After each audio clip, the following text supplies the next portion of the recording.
স্বাগতম সবাইকে। Hello everyone. আজকে আমরা চলে এসেছি আবার নতুন একটা ক্লাস নিয়ে। আজকের ক্লাসে আমরা এবিটিএ জীবন বিজ্ঞানের অর্থাৎ এবিটিএ বইয়ে থাকা জীবন বিজ্ঞানের 38 নম্বর পেজ এবং 39 নম্বর পেজের সমাধানগুলো করব। অর্থাৎ প্রথম যে সেটটি রয়েছে সেই সেটটি। তো চলো, প্রথমে দেখতে পাচ্ছ তোমরা এখানে জীবন বিজ্ঞানের লেখা আছে। তো এখানে আমরা মূলত কি করব না, তো প্রত্যেকটা প্রশ্ন প্রথমে বেসিক্যালি আগে পড়বো, পড়ে সেই প্রশ্নগুলোকে বোঝার চেষ্টা করব, করে তারপরে উত্তর দেওয়ার চেষ্টা করবো। তাহলে কিন্তু আমাদের জন্য ভালো হবে। দেখো, প্রথম যেটা বলেছে যে প্রতিটি প্রশ্নে কিন্তু সঠিক উত্তর নির্বাচন করতে হবে এবং ক্রমিক সংখ্যা অনুযায়ী সেটাকে পরপর লিখতে হবে, অর্থাৎ যেমন প্রশ্ন আছে সেই নাম্বার দিয়ে আমাদেরকে লিখতে হবে। এটা হচ্ছে জীবন বিজ্ঞানের সেট, পেজ নম্বর 38। আর আমি সুজন শেখ রয়েছি তোমাদের সঙ্গে, তোমাদেরকে এই সমস্ত বিষয়গুলোকে সুন্দরভাবে গুছিয়ে বলে দেওয়ার জন্য। দেখো, কি রয়েছে এক নম্বরে, বলছে নিচের কোনটি উদ্দীপকের বৈশিষ্ট্য নয়।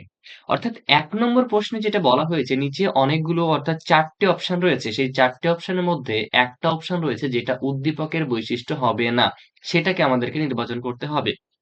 তাহলে আমাদেরকে প্রথমত এই প্রশ্নটা উত্তর করতে হলে উদ্দীপক কি জিনিস সেটা আগে জানতে হবে। উদ্দীপক বলতে বোঝায় এমন একটা জিনিস যার প্রভাবে তোমরা একটা সাড়া দাও। ফর এক্সাম্পল, যদি আমরা একটা লাইট নিয়ে চোখের সামনে ধরা হয়, লাইটে আলো জ্বালানো হয়, কি হবে? তোমার চোখটা বন্ধ হয়ে যাবে। তো অর্থাৎ কোন একটা উদ্দীপক, অর্থাৎ লাইটের যে আলোটা ওটাও কিন্তু একটা উদ্দীপক। তো ওটার কারণে কি হচ্ছে, তুমি চোখটাকে বন্ধ করে দিচ্ছ। অর্থাৎ উদ্দীপকের কারণে তুমি কি করছো, সাড়া জাগাচ্ছ। তো এই জিনিসটাকে জেনে নিয়ে এবার আমরা সমাধান করতে চাই। দেখো, বলেছে পরিবেশের পরিবর্তন যা জীব শনাক্ত করে। তো দেখো, পরিবেশের পরিবর্তন জীব শনাক্ত করে, এটা কিন্তু একটা উদ্দীপকের বৈশিষ্ট্য। দ্বিতীয় বলেছে সাড়া প্রদানের ভূমিকা নেই। এটাও কিন্তু সাড়া প্রদান, এক্ষুনি বললাম যে তোমার উদ্দীপক এলে তুমি সাড়া প্রদান করছো, এটাও হচ্ছে একটা বৈশিষ্ট্য উদ্দীপকের। এরপরে হচ্ছে শুধুমাত্র বাইরের পরিবেশে উৎপন্ন হয়, এবং ৪ নম্বর হচ্ছে এক ধরনের শক্তি। তো বিভিন্ন রকমের শক্তির মাধ্যমে এটা কিন্তু হয়ে থাকে। তো আমাদের যে সঠিক উত্তর সেটা হচ্ছে শুধুমাত্র বাইরের পরিবেশে উৎপন্ন হয়। অর্থাৎ ১ নম্বর যে প্রশ্ন আছে তার উত্তর যেটা হচ্ছে উদ্দীপকের বৈশিষ্ট্য নয়, সেটা হচ্ছে শুধুমাত্র বাইরের পরিবেশে উৎপন্ন হয়। এটা হচ্ছে উদ্দীপকের বৈশিষ্ট্য নয়। ১ নম্বরের সঠিক উত্তর। ২ নম্বর প্রশ্ন যদি আমরা লক্ষ্য করো, দেখো, বলছে মানবদেহে মেনিনজেসের ভূমিকা কি? অর্থাৎ মেনিনজেস, সিএসএফ এগুলো কিন্তু আমাদের ছিল একটা পয়েন্টে। মস্তিষ্ক পড়া, স্নায়ুতন্ত্র ওখানে কিন্তু ছিল। তো এখন বলছে মানবদেহে মেনিনজেসের ভূমিকা কোনটা হতে পারে, সেটা কিন্তু আমাদেরকে প্রশ্ন থেকে বেছে নিতে হবে। ১ নম্বর বলছে মস্তিষ্কের পুষ্টির সরবরাহ করা, ২ নম্বর হচ্ছে স্নায়ুকাণ্ডকে সংক্রমণ থেকে রক্ষা করা, ৩ নম্বর মস্তিষ্কের বিপাকজাত দূষিত পদার্থগুলোকে দূর করা, এবং ৪ নম্বর সুষুম্না কাণ্ডের বিপাকজাত দূষিত পদার্থগুলোকে দূর করা। এখন এখানকার যে সঠিক উত্তর সেটা হচ্ছে সুষুম্না কাণ্ডকে সংক্রমণ থেকে রক্ষা করে। অর্থাৎ আমরা দেখতে পাচ্ছি মানবদেহে যে মেনিনজেস সেটার ভূমিকা হচ্ছে সুষুম্না কাণ্ডকে সংক্রমণ থেকে রক্ষা করা। আচ্ছা, ৩ নম্বর প্রশ্নে যাও। ৩ নম্বর প্রশ্নটা কিন্তু একটু বড় প্রশ্ন আছে, যা সাজিয়ে গুছিয়ে দিয়েছে, তোমাকে সুন্দর করে বুঝতে হবে। বলেছে নিচের বক্তব্যগুলো পড়ে সঠিক বিকল্পটি নির্বাচন করো। অর্থাৎ এখানে কিছু বক্তব্য দেওয়া আছে। ১ নম্বর বলছে ফিমার, টিবিয়া, প্যাটেলার অস্থিসন্ধি হলো বল এবং সকেট সন্ধি। অর্থাৎ ৩ টে অস্থিসন্ধি দেওয়া আছে, এগুলো সকেট সন্ধি ১ নম্বর। ২ নম্বর হচ্ছে হাড়ের ঘর্ষণজনিত ক্ষয় রোধ করে সায়ানোভিয়াল তরল। ২ নম্বর অপশন। ৩ নম্বর হচ্ছে বাইসেপস সংলগ্ন অস্থি দুটির কৌণিক দূরত্ব বৃদ্ধি করে এবং অর্ধবৃত্তাকার নালীর ভারসাম্য রক্ষা করতে সহায়ক। অর্থাৎ এখানে ৪ টে কিন্তু বক্তব্য দেওয়া আছে। ৪ টের মধ্যে কোনটা সঠিক কোনটা বেঠিক এটা কিন্তু আমাদের অপশন অনুযায়ী বেছে নিতে হবে। আর এটার যে সঠিক উত্তর সেটা হচ্ছে কি এ নাম্বার, অর্থাৎ ১ ও ২। এখানে ১, ২ বলতে কোনটাকে বোঝায় বলো তো? এই যে ফিমার এবং টিবিয়া প্যাটেলার অস্থিসন্ধি হলো বল এবং সকেট সন্ধি। ২ নম্বর হাড়ের ঘর্ষণজনিত রোধ করার জন্য যে সায়ানোভিয়াল অস্থিসন্ধি বা তরল কাজে লাগে সেটা কিন্তু এখানে দেওয়া আছে। অর্থাৎ ১ এবং ২ এই পয়েন্টটা কিন্তু আমাদের জন্য ঠিক। আচ্ছা দেখো, ৪ নম্বর প্রশ্নে কি বলেছে? যে নিউক্লিওটাইডটি ডিএনএ এর উপাদান নয় সেটি হলো, অর্থাৎ ডিএনএ এর উপাদান নয় সেটা কি? ডিএনএ এর উপাদান নাম হচ্ছে এসপিইউ। ডিএনএ যেটা উপাদান নয় সেটা হচ্ছে এসপিইউ। আচ্ছা, নেক্সট পরেরটা দেখো, পরেরটা কি বলেছে? যে সঠিক ক্রমটি নির্বাচন করো। কিসের? এখানে অনেকগুলো ক্রম আছে। ১ নম্বর রেণুধর উদ্ভিদ, রেণু, প্রোথ্যালা, জাইগোট। তো এটা কিন্তু হবে না। ফার্স্ট। ২ নম্বর হচ্ছে জাইগোট, রেণু, রেণুধর উদ্ভিদ, প্রোথালাস। এটাও কিন্তু হবে না। তাহলে হবে কোনটা? হবে হচ্ছে সি এরটা, রেণু, প্রোথালাস, জাইগোট এবং রেণুধর। এই যে এটা, রেণু, প্রোথালাস, জাইগোট এবং রেণুধর। এটা হচ্ছে সঠিক আমাদের উত্তর। এরপরে আরো এখানে অপশন আছে যেটার দিকে আমরা যাব না। এই যে, বা গেলেও পাওয়া যাবে, অসুবিধা নাই। কিন্তু এখানে আমাদের কিন্তু এইটাই সঠিক উত্তর। যেহেতু আমরা পেয়ে গেছি সেহেতু আমরা পরবর্তী ধাপে কিন্তু আর এগোচ্ছি না। ঠিক আছে? আচ্ছা দেখো নেক্সট। ১.৬ বলেছে বেমতন্তুবিহীন কোষ বিভাজন পরিলক্ষিত হয় কোথায়? কি বলেছে? বেমতন্তুবিহীন কোষ বিভাজন কোথায় পরিলক্ষিত হয়? অর্থাৎ কোষ বিভাজনের সময় বেমতন্তু গঠিত হয় না। এটার যে উত্তর হচ্ছে যে শুক্রাশয় থেকে শুক্রাণু তৈরির সময় এটা হবে না। মসের রেণু মাতৃকোষ থেকে রেণু উৎপাদনের সময় এটাও হবে না। প্রাণীদের ভ্রূণের পরিস্ফুটনকালে এটাও হবে না। তাহলে হবে কোনটা? হবে হচ্ছে লাস্ট অপশন অর্থাৎ ইস্টের বংশবিস্তারকালে। সঠিক উত্তর কি হচ্ছে? ইস্টের বংশবিস্তারকালে। আচ্ছা, ৭ নম্বরে দেখো। নিচের কোন বৈশিষ্ট্যটি সংকর উদ্ভিদের ক্ষেত্রে প্রযোজ্য? নিচে অনেকগুলো অপশন ৪ টে অপশন দেওয়া আছে। এর মধ্যে সংকর উদ্ভিদের জন্য কোনটা প্রযোজ্য সেটা বলেছে। ১ নম্বর হচ্ছে জীবের বংশানুক্রমে কোনো বৈশিষ্ট্য হুবহু একই রকম যদি থাকে তাহলে কিন্তু এটা কিন্তু হবে না। ২ নম্বর সমসংস্থ ক্রোমোজোমের একই চরিত্রের জন্য দুটি অ্যালিলই একই রকম হয়।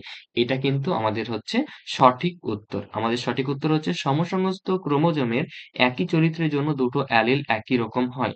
তার মানে বাকি যে অপশনগুলো রয়েছে সেগুলোও কিন্তু হবে না। ঠিক আছে? আচ্ছা, ৮ নম্বর দেখো। স্বাভাবিক হিমোফিলিয়া বাহক মহিলার সঙ্গে স্বাভাবিক পুরুষের বিবাহ হলে প্রথম আপত্য বংশে হিমোফিলিয়া আক্রান্ত পুত্র সন্তানের সংখ্যা হবে। পুত্র সন্তান এটা কিন্তু হবে 25% ও হবে না, 75% ও হবে না, 100% হবে না। কত হবে?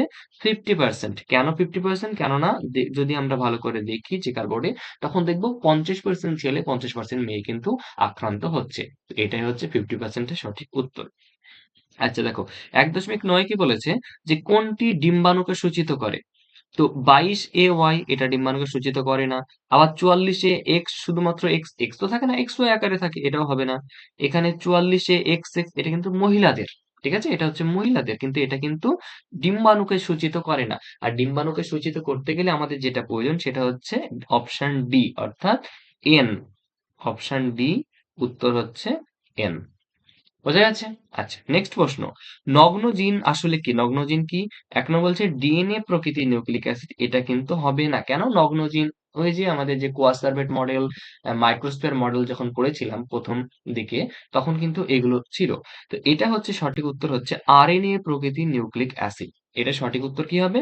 আরএনএ প্রকৃতির নিউক্লিক অ্যাসিড। তার মানে ডিএনএ প্রকৃতির হবে না, মিশ্র প্রকৃতির হবে না, নিউক্লিয়াস অ্যাসিড বিহীনও হবে না। অর্থাৎ এটা হচ্ছে আরএনএ প্রকৃতির নিউক্লিক অ্যাসিড। আচ্ছা, ৫ নম্বর দেখো, সরি ১১ নম্বর বলেছে অভিব্যক্তিতে ঘোড়ার যে আঙুলটি খুরে পরিণত হয়েছে সেটা কি? আমরা সকলেই জানি সেটা হচ্ছে ৩ নম্বর আঙুল। কিছু পয়েন্ট আছে যেগুলো আমাদেরকে জাস্ট একটু মনে রাখলে কিন্তু আমাদের একদম খুবই সহজে কিন্তু মনে থেকে যাবে। যেমন হচ্ছে ঘোড়ার ক্ষেত্রে যে ৩ নম্বর আঙুলটা রয়েছে সেটা কিন্তু খুরে পরিণত হয়েছে। কিসে পরিণত হয়েছে? খুরে পরিণত হয়েছে। আচ্ছা। পরবর্তীতে দেখো, পরবর্তী প্রশ্নগুলো যদি আমরা লক্ষ্য করি ১২ নম্বরে কি বলেছে? যে কোনটি নিষ্ক্রিয় অঙ্গের উদাহরণ? তো নিষ্ক্রিয় অঙ্গের মধ্যে ব্যাঙের চোখে নিকোটেটিং পর্দা এটা কিন্তু ব্যাঙের চোখে থাকে না। কোথায় থাকে? গিনিপিগের সিকাম, গিনিপিগেরও সিকাম থাকে না। বাজ পাখির ডানা, তো এটা তো কখনোই হতে পারে না। এটা হচ্ছে মানুষের কর্ণছত্রের পেশি। সঠিক উত্তর হচ্ছে কি? সঠিক উত্তর হচ্ছে মানুষের কর্ণছত্রের পেশি। তাহলে এই যে প্রশ্নটা যেটা হচ্ছে একটা কি রয়েছে না তো নিষ্ক্রিয় অঙ্গের উদাহরণ। আর নিষ্ক্রিয় অঙ্গের উদাহরণটাই হচ্ছে মানুষের কর্ণছত্রের পেশি। ঠিক আছে? আচ্ছা দেখো নেক্সট।